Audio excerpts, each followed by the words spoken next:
in this congestion to the southwest of Harvester. But Sweet gets the better of z-o-o. As we said, many teams. This isn't a straight-up fight. Yeah, so many squads in this congestion spot. And in the distance, complexity around here too. So Falcon's backing away after being able to get that res. And yes, like you mentioned, no bubble here, but the Sheila's also on the other side. The bombardment forces out LG to use their bubble here, dropping down from the high ground. They were able to get the knock, though, on z-o-o again. Yeah, they're taking huge damage. As you can see, z-o-o, without the bubble, could not save himself from that. Luckily, Hal's still up, and they do get back in. The support perk making these, well, passive, I suppose, making these resets so much more possible than they used to be. Forcing out the bubble again from z-o-o. And he's so split. Yeah, and because of that bombardment kind of cutting them off, but at least they were able to back away. But you saw that pressure. You saw the aggression from LG over by that no-name house as Fnatic eat out these names over to TSM, who have found themselves up on the second floor. They're trying to engage on this fight. Huge nade, getting that crack. Send another one. The nade gets in there just before they get the amped cover up, and that means they do get the crack. You can see Burhals with only a skerrick of health left. And utilizing Newcastle wall right through the dome here too. They have left TSM stuck in a corner. Burhals one shot here. He's able to pop the bat.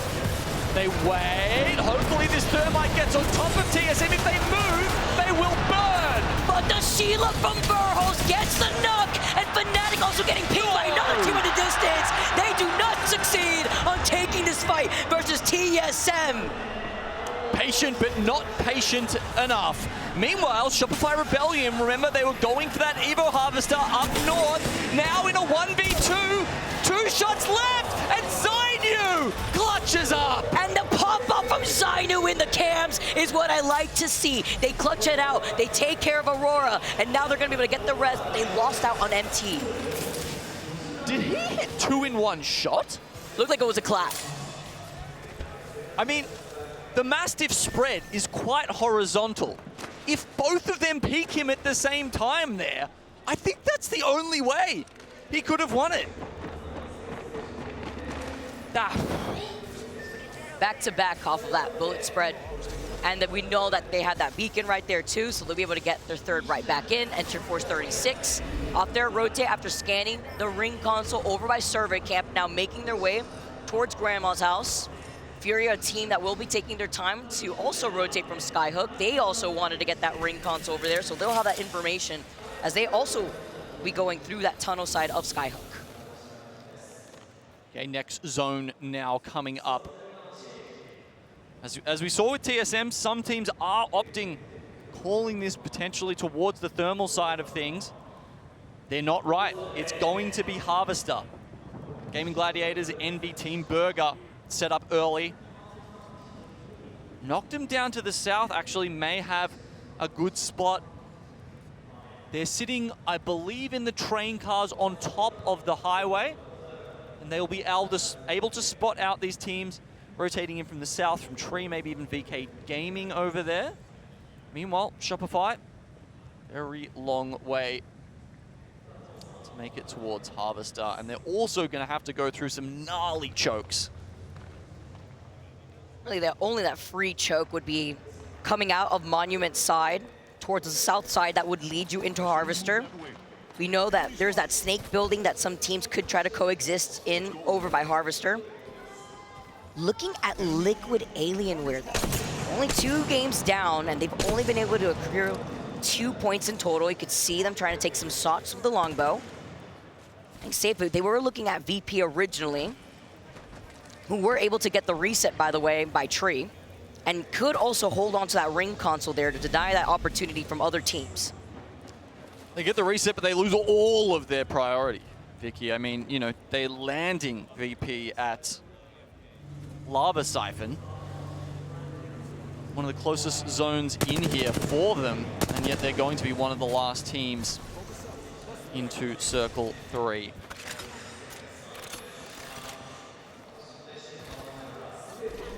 Here, you're one of the teams running that Valkyrie. Sticking to this too pretty consistently.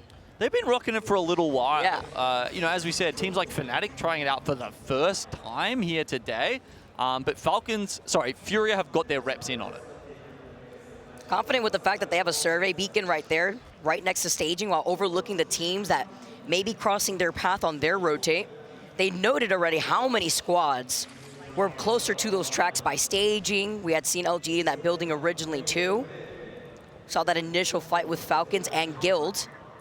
Alliance had moved up to that spot instead now, with a lot of teams really securing their spot in the middle part of Harvester, where there's also a ring console, by the way. Yeah, it looks like VK Gaming are playing for that one.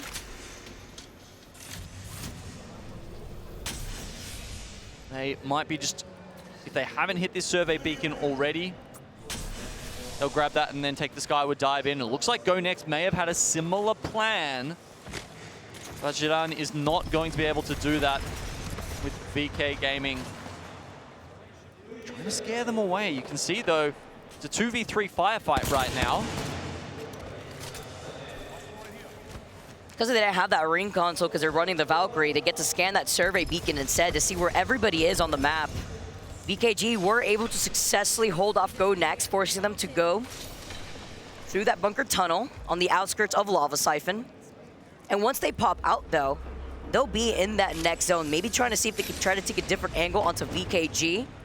Well, Shopify Rebellion, this is that snake building that I had mentioned before. There was no other team on the northeastern side of Harvester. So they actually get to walk in this for free.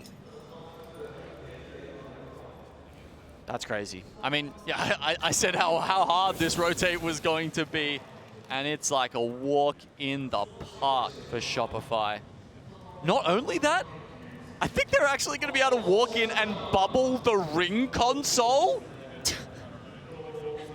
They're about to get a next zone scan. This is insane. They'll be able to switch over to the snake.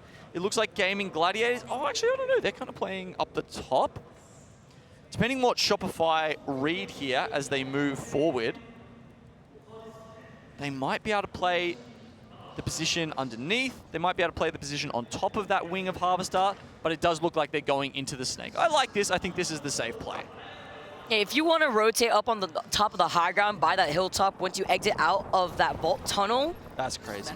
Very early on could sometimes be a little scary because you're going to be in the line of sight of a lot of squads. If it pulls away from you, it's just going to be easy pickings. Yep. We see teams now taking to the skies as Alliance are on top of that grandma's house looking at the squads in the distance. That hill that I'm mentioning is where that squad is situated, right in front of Alliance. Yep.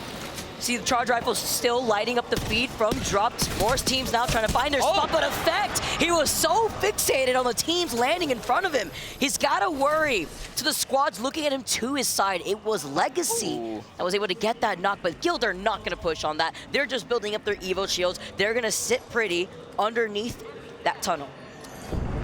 Yeah, and Alliance are a little bit worried about a team like Furia who could, you know, reset that skyward dive and then, you know, potentially Valcolt on top of them. 2 TSM members? No, only 2 being knocked. I'd say Zap is gone for good, but we all know that resets are very, very possible in this day and age. Verhulst can't get the punch in, and in doing so almost goes down himself. This is going to be hard. I mean, he has one wall that he could just set up right there in front of those boxes if he could manage to get that Moby, but then good luck trying to get that res. TSM feeling pressured. Envy within the vicinity. The squad's looking at them. Falcons, full red Evo shields, by the way. They were able to get a mythic bin, as you could see from their weapon loadout. It's all gold gun. Looking ahead by the choke. Yeah, coming up from Lava Fissure, the Falcons. You got to remember they only had the 11th seed in this draft, certainly lower than what they were expecting. When I talked to some of the coaches about what they would hope for in terms of the POI draft, most of them were saying, you know, you kind of need to be top 5, probably at the worst, say top 7, you know, in order to get those good POIs or just have a good way to get through this and grab Tridents. But for Falcons, they have to take a different route now. Complexity, we're trying to get sneaky by the crevice of the rock right next to Falcons, and Falcons saw them send out a thermite in their direction. That's going to let Complexity know that it's time to set up shop with these walls. You can feeling the pressure too with the Sheila. You can see how practice teams are at this now, right? The bubble goes down instantly. Castle wall, 2, maybe even 3 amped covers from the rampart come down, and their whole fortress is up in just a few seconds. Same thing with the answer to the bombardment, right? You use the bombardment second so that way you could force out the enemy bubble in this case. No team wanted to extend yet, but since the bubble has been used from complexity, they won't have that bubble to create the space if they want to find an engagement versus Falcons. And since they were able to ping them from afar, they also now have information that they have full reds. Fighting continues on with VKG, losing out on the Newcastle here. But right behind them, still feeling the pressure. Dropped has just been terrorizing with the charge rifle. VKG get eliminated. It is Burger with the plethora of death boxes to their feet to work with for extra loot. Yeah, and they're pretty close to the zone, which has done yet another switchback, by the way. So Shopify maybe not sitting as pretty as we thought. Falcons move further. We saw that when that last bubble went down, Complexity we're in a spot of trouble. Now Waltzy finally will pull the Sheila out. And we saw the Falcons use their gimme bubble earlier on. They lose out on How, and Waltzy gets deleted. It's only Zero alive. Falcons trying to take this fight, but also right behind them is Guild. Well, they're trying to see if they can manage to back away, try to reset. They put down the bubble here. He tries to get the res. Complexity are just going to fully send it to Ape and delete Falcons from the lobby. Complexity now get to reset, and Guild didn't even try to extend on the potential third party there. A team on either side, it's rarely a recipe that works well for the one in the middle. Team Burger, they make their way to the high ground, but it's not for long. Virtus Pro steal it off them. And as we see here, the zone went first north with that scan that Shopify got, and then it's now switched back down south, and Liquid Alienware actually the closest sitting south. That was so good from LG. Envy had given up that high ground spot too, and LG just were able to wait for Envy. They had nowhere else to go, now forced to play this out as a solo. Noct and Verhulst are across from one another right now. Both teams on their last legs within this game. Verhulst also the solo for TSM.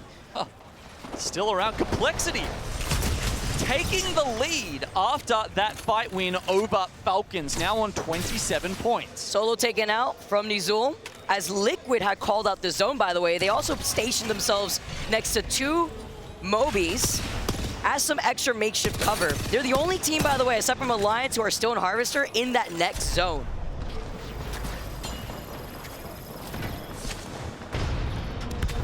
Alliance stuck up the top here.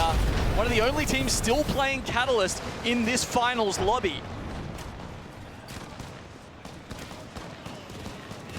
Catwalk cutting through the double dome that you saw right there. Alliance still trying to stay alive right behind the Newcastle wall, while E36, a team that uses the bubble the moment they find some space here, are looking down at Team Liquid Alienware, who again are not going to be giving up this space, because if they do try to extend on this, Furia are looking at them, but they may have time because VP is fully sending it onto Furia.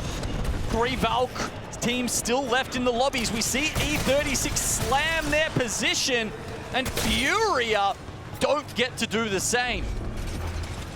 Timing on this fight for LG here too, to go in for that third party. E36 get taken out. There's that opportunity now for Gaming Gladiators to pick up that KP. And while they're trying to hold their spot in the middle of the zone, Complexity have to look at Guild. Guild that just slammed the Newcastle wall in front of their face. And Complexity take care of Guild. They had the Evil Shield advantage as well. Gaming Gladiators get eliminated. 7 squads left in this lobby. Great play from Complexity. The res comes out.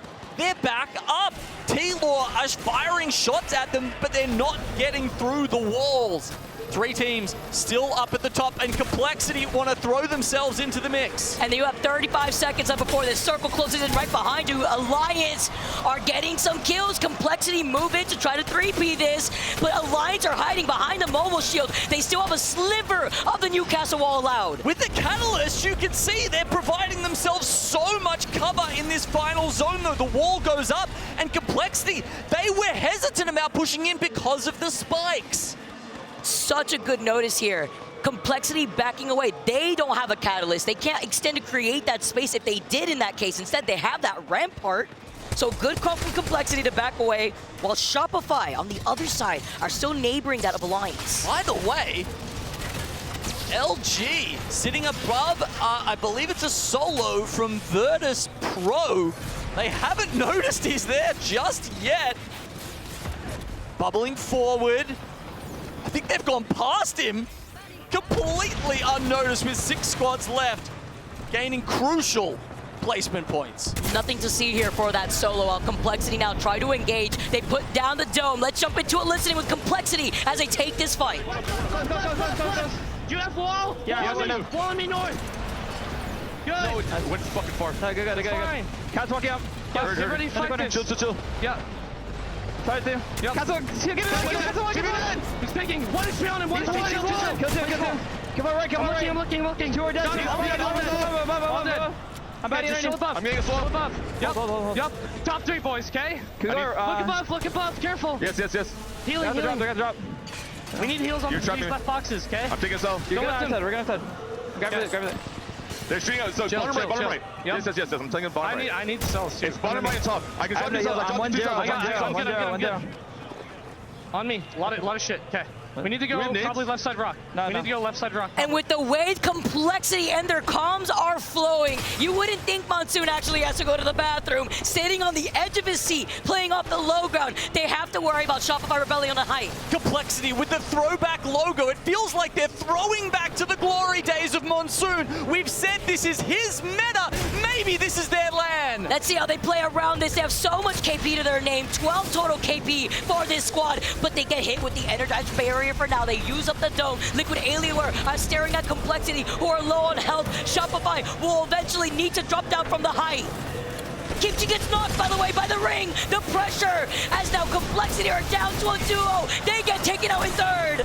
Shopify Rebellion. They've come all the way from the north, and with a massive clutch from z-o-o-m at the start, they clutch out the end too.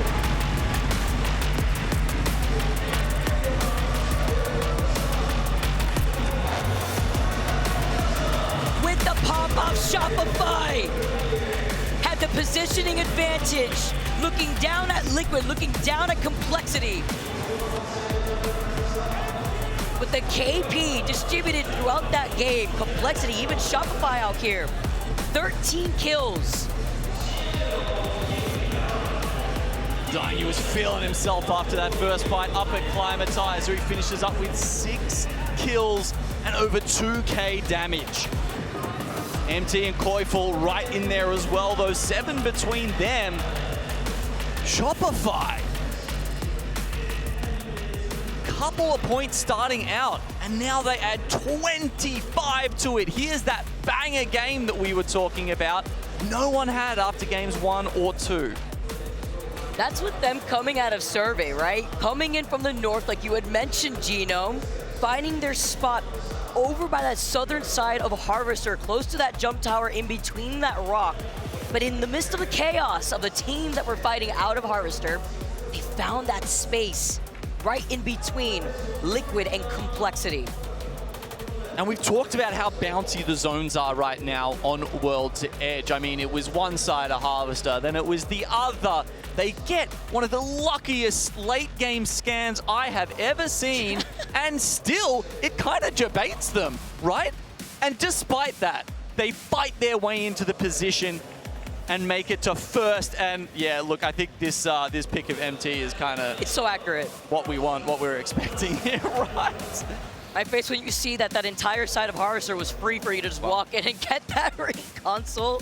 Zainu with the pop-off. Koifel, we were highlighting him throughout the course of the last few days, how he's just that fragger that this team has together to put everybody in place for Shopify. As we take a look at the series results, Complexity still consistently, by the way, finding their kills and their placement points. That has now elevated them to 41 points. Once again, let us not forget, match point is 50 points, and Complexity are right there after 3 games alone.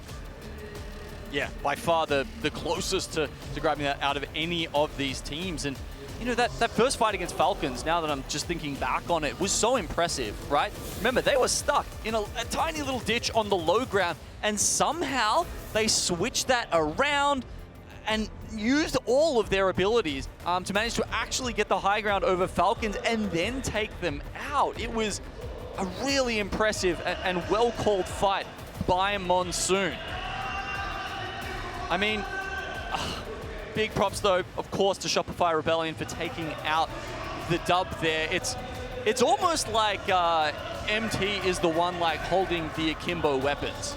You know, MT, the IGL, just showing where MT and Zainu, his two young chargers, go, and he just fires them away as the double fraggers, some of the best in this entire tournament. You're calling Koifo and Zainu basically the last meta of Mozams coming in as Zainu. Oh, yeah. I mean, the way that Zainu's able to hold both MT and Koifo, it's been beautiful to see with Shopify. It's been great so far within our first 3 games. We see where complexity stands. The competition's getting tight. I want to hear more from the desk guys after the action that we've seen from all of our teams at the 3 maps that we've had. Thank you so much, Vicky and Gina. It's been fun. I mean, you guys have done a great job. Obviously, we had a lot of stuff happening on stage, but so goes the saying, it's live, baby, so we got to roll with it, and that is exactly what has happened. The teams who are bouncing back, well, Shopify Rebellion find themselves winning yet again. But guys, as we join back on the analyst desk, we've got Glitter Explosion and some new faces here. You know, you guys are normally casting, now you're joining the desk. Graceful, you've been here for a minute, but Dia, back on the desk. No POI draft this time. I know. But I shall say, we got to do a little fit check here. I'm loving that shirt. I'm loving that style. Thank you. You know, Thank always bringing something special to the table. You too, Graceful. Looking sharp. I mean, you know, if we're not going to be playing, we got to bring something special to Sunday. Absolutely, guys. And, you know, Lauren, looking great as well. I don't know if I said that, but, you know, you got to give it to Lauren now. I mean, I can't not say something. Complexity, complexity, complexity. This is the story of the tournament. 41 points, 9 points away from match point. Who would have expected this? I think this is so exciting for them. We talked about them a lot yesterday during Elim Round 2, and they were one of those teams that barely squeaked in, right? Yeah. 2 points separating them and that bubble of not being able to play here right now. And I don't know what type of pep talk Monsoon gave them or what was in their breakfast, but this is the complexity we were looking for. They're so capable of doing this. And one of the big things that we kind of called out when we were looking at them is that they had decent placement points, but they weren't getting the KP. They weren't aggressive enough. And now we are seeing that aggression, and they look fantastic. That certainly hasn't happened, but Graceful, this moment for these players, it's bigger than almost anything they've ever experienced. This Daiwa House, still, it takes a second to realize the enormity of what you're playing for. So that's even more amazing to see a team like Complexity kind of stealing the show. The thing about Complexity is I actually met them at the hotel after the day, even though they, they just made it through. Yeah. They weren't happy. They weren't. And a lot of the teams actually are happy when they make it through. Oh, at least we're in the finals. But they were just, we're not happy. We shouldn't be happy with this. We're looking to re-lock in, and they look beyond locked in today. And I've been, amazed by that so far. It's a version of Complexity we've often known is possible, but it's been so hard to realize, Dia. And this is, I think, a bright light for people who have seen members of this community like Monsoon, like Kimchi, who they've wanted to succeed, now finally in a position to do so. And if not win, be in a great spot when those leaderboards are done to earn some decent cash prize. Yeah, I mean, they're certainly, they're almost our first team on match point, yeah. Which I think even if you tell Complexity that a couple of months ago, they don't they say, you. What? Yeah, like, I mean, this is a team that has always invested in themselves, but I hesitate to say that they've believed in themselves to the expense of reality. Complexity have always been very realistic about their chances, especially when, I mean, think back to when Kimchi joined the roster. They weren't even a coach turned player. Yeah, they didn't expect success that season. They expected survival, and Complexity have hung in there. They've survived. They've kept showing up at LAN, and to see this be the huge payoff where they're taking the lead on Championship Sunday in Japan is wild. What a story. What great players, parts of our community. We'll see if that continues, of course, because other teams have won games as well. And let's start getting into it as we walk through those final circles from our first 3 games. Lauren, Complexity did start things off. They've been very consistent to walk us through match 1. Yeah, and we kicked things off on E-District as well, of all things, but Complexity were able to really play this zone to their favor. They were on that south side of the zone, and they were able to kind of wait everybody out as they were pushing in. You had Envy in there, you had Fnatic in there, you had Furia in there, and they were able to kind of use these outskirts to their advantage. You can see Enemy here putting in the work with Sheila and they just had the perfect amount of patience. And this ties into our storyline that we talked about yesterday. They kept running into Fnatic, couldn't win those bubble fights. Well, then when it comes down to Fnatic and Complexity top 2, they finally get that turnaround, and they're able to pull this one out. I mean, is it because they buffed the charge rifle midway? I mean, we know Monsoon finds a way to do well with those snipers. Graceful obviously boding well, but it wouldn't be the only story here. Guild would take game 2 and put themselves in a position to be close to the top of the leaderboards also. Yeah, I mean, I think Guild is doing like Guild stuff, as people always seem to, you know, they're kind of under the radar for a while, and then all of a sudden they pop off really big. Even this game, I didn't think they would actually be able to close it out, because from the top end view, we saw Lions in a rock spot, we saw the opposite team underneath the cliff, and we saw them on the bin. So I was like, yeah, they're gonna get pinched. BKG decided to opt for Alliance fights instead, which opens up for, you know, Guild to close out the game. But the most important part we always talk about is, can you close out games? And if Guild keeps these up and this up, and they already have a win on the board, you know, if they hit match point, they've shown, hey, we can win games. And if they, you know, if stars align, they close out the tournament, who else would be super happy except Phony himself? He proved so much, and he has for sure. I mean, it looked like things were going so well for Guild, and they certainly were. And you have this conversation right out the gate. Well, you know, Phony and MT, they do the hard swap on Shopify Rebellion and on Guild. Phony gets that first win. It's looking like, uh-oh, could be redemption, still could be. But game 3, Shopify Rebellion would say, wait. Don't leave me behind. Don't leave me behind. We're still here. Yeah, I mean, managing to pick up a win here was really good for Shopify Rebellion, especially given the zone misread that Genome called out. I hesitate to even call it a misread. The zone was pretty wacky that game, pulling us into Harvester, then north, then switching things up to south. I actually anticipated that Liquid Alienware would have one of the best shots, because they chose to take a really slow approach into this zone from the south side. But using Catalyst even at the end to stall out the fight wasn't quite enough for them, simply because Shopify Rebellion get to hang on to this all-important high ground, and that really is what determines their win at the very end of the game, is that nobody else fights on low ground. But at the end, it's still going to be an incredible high ground advantage that you have when you're able to drop in late. Shopify Rebellion, I think, with a very well-earned victory and great navigation of that zone, especially with how tight Harvester can be. I mean, our kill leaders so far in our match point finals, Phony and Monsoon. Was he trying to not blink, or was he trying to blink, or was like a Pokemon? I mean, what was Joe Brady doing behind the camera is what I want to know, because I think Monsoon was reacting to something. Joe? He's giving his best Gibraltar. Yeah, I was about to say, it looks like Gibraltar. I mean, yeah, he's a character select right there. I mean, that's like a that's a personality. Phony also showing a little swagger as well. You know, Phony had the phase of rocking the top hat and looking smooth out in London, and now obviously he's got the shorter hair and he's ready to go. And these are our 2 kill leaders for match point finals so far. Now, when you break it down to the assist leaders, well, they belong to the same teams. Still, some pretty good poses. You can tell the energy from Kimchi is matching Monsoon, and he's helping to set up what is his fragger and very good friend, Grace. I feel like a lot of people always look at kills, but the damage is there. You know, they're not doing anything. Yeah. They are their support fire, and most of the time you can't even see the stats that are even more crucial. It's not even stats, but the important factors that also weigh into the fights is how much damage have they tanked in regards to like taking the front line or swapping positioning. Oh, I'll take the first shotgun for you so you can clean up. Being willing to do that might throw, you know, the kills for your teammates, but essentially it helps them win the fight, which is honestly more important than having, you know, more stats on the leaderboard.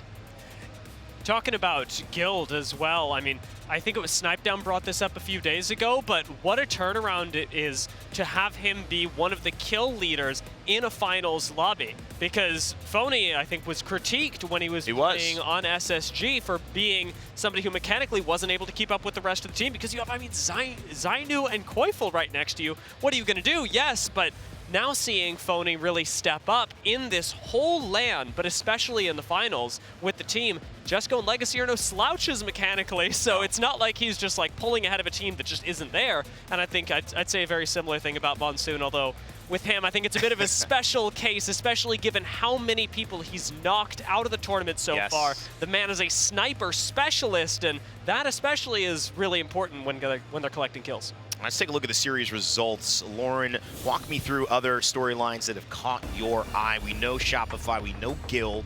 We know Complexity are at the top of the list. Who else are you focusing on heading into our next 3? You know, I think obviously even just going off of the predictions, everybody definitely had their eyes set on Alliance, and they're not that far behind. And right now, even though it looks like Complexity has a big lead, everyone is still one solid game with him being right in that exact same area as Complexity. Also Fnatic, the hometown heroes, we wanted to see what they were going to bring to the table here. A little bit of a slower start for them, but still all really safe. I think the big thing for me is when I look to the second page is you have Aurora. That's right. All the way down at the bottom. After the performance we've seen over the last 4 days, they are not going to be happy with that right now. We've almost kind of expected that there might be this flip-flop on these Sundays with Falcons because we know that they've done it before. But Aurora coming into this, we were really expecting a pop-off continued. That has not happened yet. We'll see if that changes. However, something that has happened is an award has been given out. We've been talking about it all week long, and it's something that I like very, very much in my own life. Positivity, bringing the good vibes. Well, EA likes it too, and every year on Championship Sunday, we find a way to award the positive player. And yes, it was between Hockeys and MT, but guess what? It is MT who got the win, handed over by the man, the myth, the legend himself. Match point. Phenom. I don't know, that wasn't the best word. Creator, John Nelson. So congratulations to MT, and what a great opportunity also to highlight what it means to be somebody who not only is playing and competing at a high level, but keeping the big picture in mind and putting out positivity while doing so. We talk about that a lot in the green room too. It's obviously we're here for the competition, but there's so much more outside of just the literal stage, these lands. It's about getting to know the players, their personalities, and what they're bringing on the whole. I mean, sometimes it can get pretty frustrating in these matches, and to be able to be someone who's just a beacon of light in the community is an important thing. It is, and we have to keep acknowledging that. There are a lot of ways to win in life, not just by undercutting. Sometimes being the big person, being somebody that impacts somebody positively is the way to go. So congrats, MT, and hey, you just got the win. We'll see if that continues. For now, it's time to get back into the games, and Gino and Vicky are ready for you. Guys, take it away. You already know, Rain Day. I like seeing that, being able to highlight the positive faces within the community to really help elevate the competitive Apex scene and what makes us different when it comes to also bringing everybody together. And, you know, I've even heard people who, you know, maybe go on Face a Watch and like hearing the team comms throughout the games and stuff. I've seen people, you know, make comments like, hey, who are the most positive teams? I actually want to go and listen to their comms. That's how I enjoy watching the game the most. So, yeah, it is really cool to be able to highlight some of those players and teams. At the end of the day, this is championship finals, match point finals. And there could only be one winner. $2 million on the line. First place walking away with $600,000. Woo! Second place gets $320,000, and the difference between those two spots, it's like a $280,000 difference. It's a $280,000 money match. Some of these squads now waking up. Shopify Rebellion sitting in second place right now with 28 points. And as Glitter said, Complexity leading the way with 41 total points. It takes one good game from any of these teams in the middle of the pack to elevate themselves. Imagine if you had the number one place team versus the number 2 place team going for it, like at the end of match point, both on match point, 1 shot left each. There's like 2 shotguns involved. And we're like counting the pellets by the end to work out, like, you know, how many dollars per pellet was won or lost in that fight. That's what I want to see. That's what I want to see at the end of today. If I was the one that gets second place, it would actually break my heart. But that's the type of macro that you have to just break it down to. As we take a look at where our zone is going to be pulling for game number 4. Sticking onto World's Edge here, go next. Going to be able to get that ring console over by Big Mod, split looting over to the north side of Geyser. Yeah, I don't read this one as a Geyser ending. I believe in recent times if it's been ending in Geyser, it needs to be a lot more east, and we'll see it end near those bins, you know, hugging the south mountain of Geyser, or maybe towards the N building. And as we see Go Next move forward, that, you know, also lends some credence to that idea. I definitely think we're going to see it more in, say, Lava Siphon or the north part of that. Yeah, north part of the Lava Siphon by that fence line too, closer to those crates that you kind of see when you exit out of the bridge side. When you're on your way to Lava Siphon, it's going to benefit the teams that get to rotate from Lava Siphon, considering that there is a ring console right there. VP had already gotten that information very early on, so they look like they're situated in one of those buildings that are north side of Lava Siphon.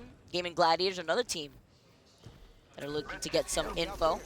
It feels like Zone 3 has been, you know, sort of relatively stable. Like, you can get a good idea of where that will be heading. It's after that we're seeing the chaos, right? Zone 4, 5, 6, that's when the players are like, even these guys, even the best IGLs in the world who do their homework on zones all the time, being helped out by the best analysts with all the information to work out where these zones are going. Even these guys are struggling to work out and predict those zones. It's been giving me whiplash as Noctem are on the other side of field versus Liquid Alienware, who had made their rotate out of Dome.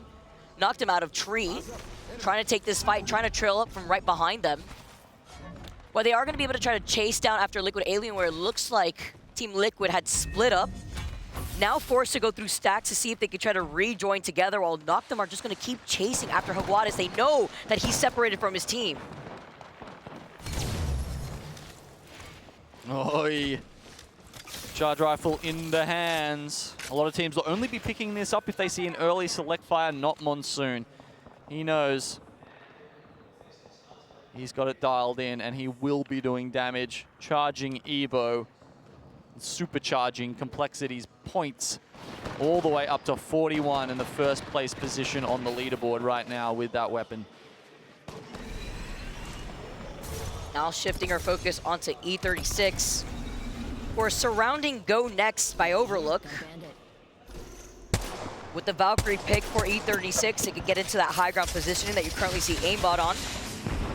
Bombardment called in, forcing him off of that one side of the high ground. Found himself playing off that lip. The other members of E36 are going to be able to go around the side opening of Go Next. Still trying to isolate that member of E36, aimbot dropping down.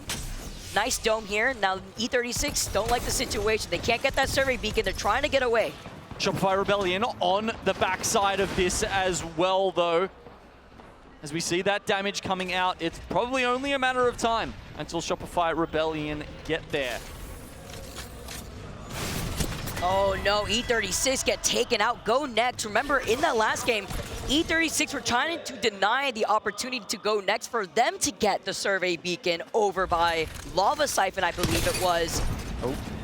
This time around, though, with Shopify Rebellion on their tail, is going to be able to move it. Initial crack. Is it done? Oh, Sinews. Bullets go just wide. They have to give up the space. They have already used up their abilities, probably the Gibby ult in that earlier fight, and that means Shopify are able to push them out of that position with Sinews, as you can see, just ticking up now. This does give them immediate access to the death boxes, but I'm surprised that they didn't push harder for those kills. They didn't see the opportunity right there. They had used up the bombardment, like you said. They had to use up the dome so that way they had the space through that crevice to back away. They take the loot away from Go Next. Go Next are going to be able to scan that survey, which will also let them know that Aurora are on their rotate from the northern side of the map. Aurora, a team that benefits more when it comes to having to go for a long distance into where that zone is pulling rather than having the zone pull on top of them. Team that we were expecting to really pop off, but unfortunately hasn't been able to find that stride into this final day.